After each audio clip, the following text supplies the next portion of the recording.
राधे राधे, हरे कृष्णा दोस्तों। मैं पायल सैनी आपके अपने YouTube चैनल व्रत त्योहार उपाय में आप सभी का स्वागत करती हूँ। आज के वीडियो में वैशाख महीने में सुनी जाने वाली बंदर की कहानी हम सुनने वाले हैं। एक राजा था, वह वैशाख महीने में प्रतिदिन ब्रह्म मुहूर्त में उठकर गंगा जी में स्नान करता।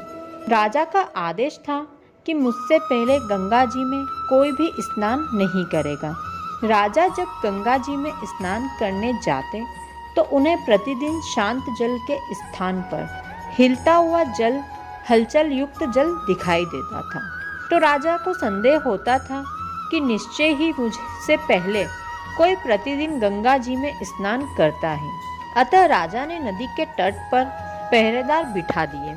गंगा जी के तट पर एक वृक्ष था, उस पर एक बंदरिया रहती थी।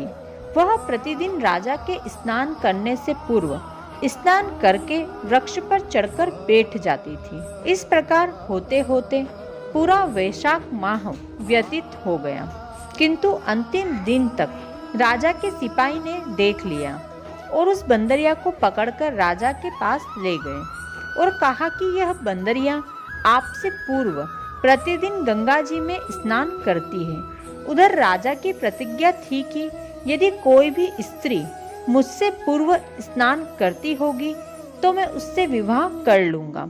इसलिए राजा को बांदरी के साथ विवाह करना पड़ा। वैशाख स्नान के पुण्य से बांदरी के गर्भ ठहर गया। 9 मास पूर्ण होने पर बांदरी ने राजा से पूछा कि शिशु जन्म के समय मुझे क्या करना चाहिए। तब राजा ने महल में एक घंटी लगवा दी और बांदरी से कहा कि जब तुम्हें दर्द हो तो उसे बजा देना, मैं संपूर्ण प्रबंध कर दूंगा। राजा की अन्य रानियां भी थीं और उन्हें कोई संतान नहीं थी। बांदरी को गर्भ है यह जानकर अन्य रानियां मन ही मन बांदरी से ईर्ष्या करने लगी और भावी संतान का नाश करने हेतु विभिन्न योजनाएं बनाने लगी। घंटी लगी देखकर एक रानी ने बांदरी से पूछा तो बांदरी ने संपूर्ण वृतांत सुना दिया। रानी ने बहकाया कि एक बार घंटी बजाकर देख लो कि राजा आते हैं या नहीं। बांदरी ने घंटी बजाई।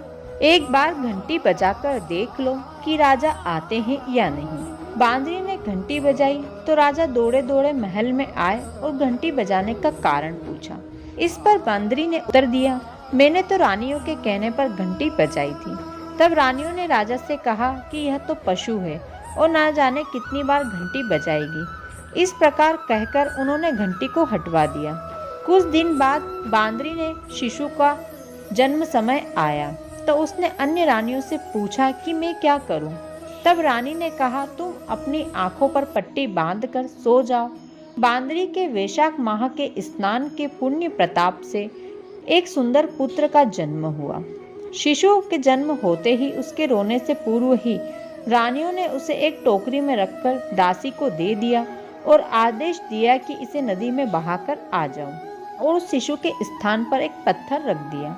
राजा को भी कहलवा दिया कि बांदरी ने एक पत्थर को जन्म दिया है। राजा ने सुना तो उन्होंने भी संतोष कर लिया कि जब दूसरी रानियों के संतान नहीं है तो यह तो एक बांदरी है, इसको क्या संतान होगी।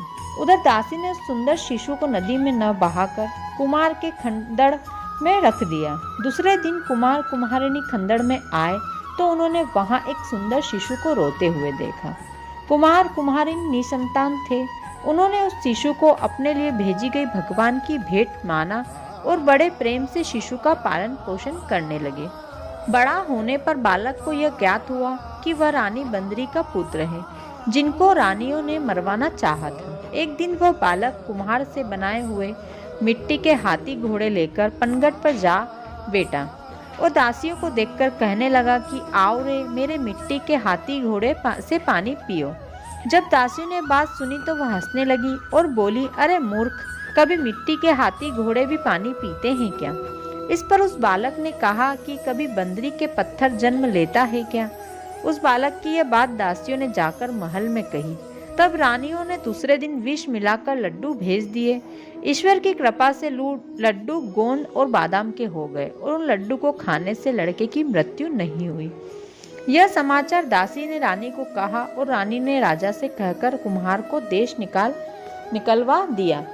कुम्हार वन में रहने लगे। तत्पश्चात अगले वर्ष चैत्र माह में माता गणगौर के पूजन का दिन आया और वह बांदरी का पुत्र 108 करवे और 108 गोली लेकर तथा घड़े में पानी भरकर बगीचे में बैठ गया।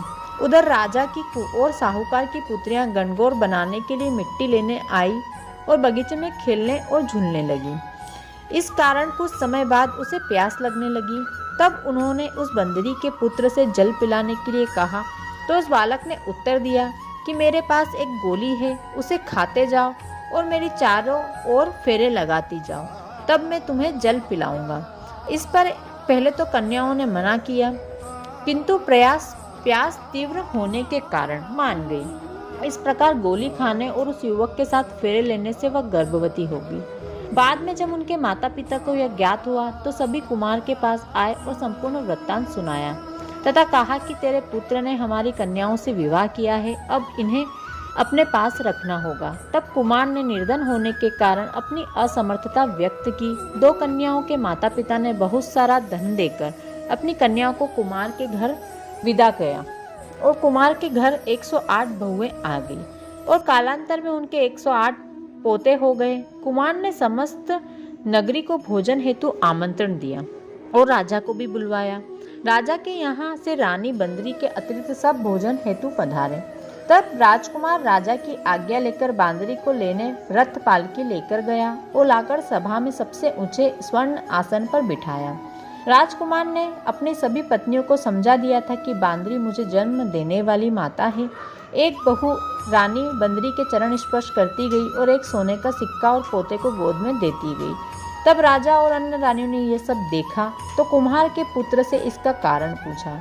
रानियों को तो संदेह होने लगा कि अवश्य ही बांदरी का पुत्र है, इसलिए रानी रूठकर राजा को कहने लगी कि कुमार के पुत्र ने हमारा अपमान किया है और बांदरी का सम्मान किया है, अतः हम लौटकर जा रही हैं।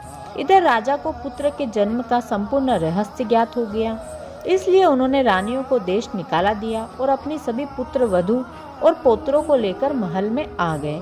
राजकुमार का राजतिलक किया गया। कुम्हार कुम्हारनी को राजकुमार ने महल में रहने के लिए निवेदन किया, किंतु वह नहीं माने। तब राजा ने उन्हें ढेर सारा धन दिया। वैशाख स्नान का इतना महत्व है तो सभी को वैशाख का स्नान अवश्य करना चाहिए।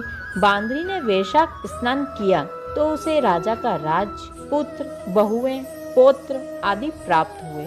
ईश्वर बांदरी जैसे पुण्य सभी को मिले, इस प्रकार हमें भी पुण्य देना।